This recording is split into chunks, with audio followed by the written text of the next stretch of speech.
જિલ્લામાં કથિત લવ જેહાદના મુદ્દે વિશ્વ હિન્દુ પરિષદ અને જૈન સમાજમાં આક્રોશ જોવા મળ્યો। જૈન સમાજ અને વીએચપીએ આક્ષેપ કર્યો કે વિધર્મી યુવકો દ્વારા આયોજનબદ્ધ રીતે હિન્દુ યુવતીઓને નિશાન બનાવવામાં આવી રહી છે। મહારાષ્ટ્રના બોડી વિસ્તારની 2 યુવતીઓએ વિધર્મી યુવકો સાથે લગ્ન કર્યા બાદ આ મામલો ચર્ચાના કેન્દ્રમાં આવ્યો।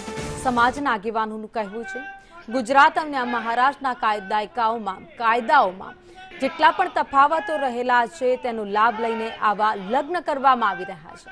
તેમનો દાવો એ પણ છે કે ગુજરાતમાં લવ મેરેજ માટે માતા પિતાની સંમતિ જરૂરી છે, જ્યારે મહારાષ્ટ્રમાં આવી જોગવાઈ ન હોવાથી યુવકો ત્યાં લગ્ન કરી રહે છે।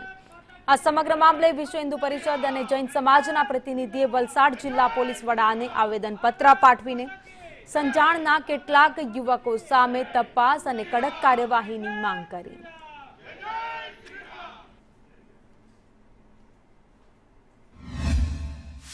આજે અમે વિશ્વ હિન્દુ પરિષદ સંઘ, આરએસએસ, રાષ્ટ્રીય સ્વયંસેવક સંઘ અને તમામ ધાણોથી લગાવીને વાપી સુધીના સમસ્ત જૈન સમાજના લોકો આજે ભેગા થઈને વલસાડ એસપી સાહેબને આવેદનપત્ર આપ્યું છે કે આવા વિધર્મીઓ પર ખાસ કાળજી રાખીને અને જે સ્કૂલ કોલેજો છે જ્યાં પણ કંઈક આવું અગુનાહિત પ્રવૃત્તિઓ ચાલી રહી છે એના પર કડક કાર્યવાહી કરી અને એ લોકો પર ખાસ આ વસ્તુનું એ કાળજી લેવામાં આવે।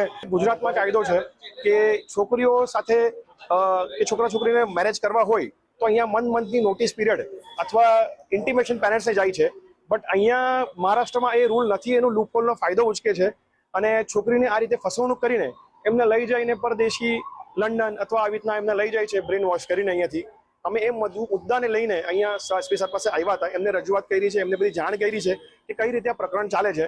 અને અમારો મુદ્દો તો એવી રીતના છે કે આ પ્રકરણ જે છે એને નાસિકના TCS કેસ જેટલો મોટો છે એના કરતાં મોટો બનાવ આ બનેલો છે, એની તપાસ કરશું તો એનાથી મોટો બનાવ આ નીકળશે।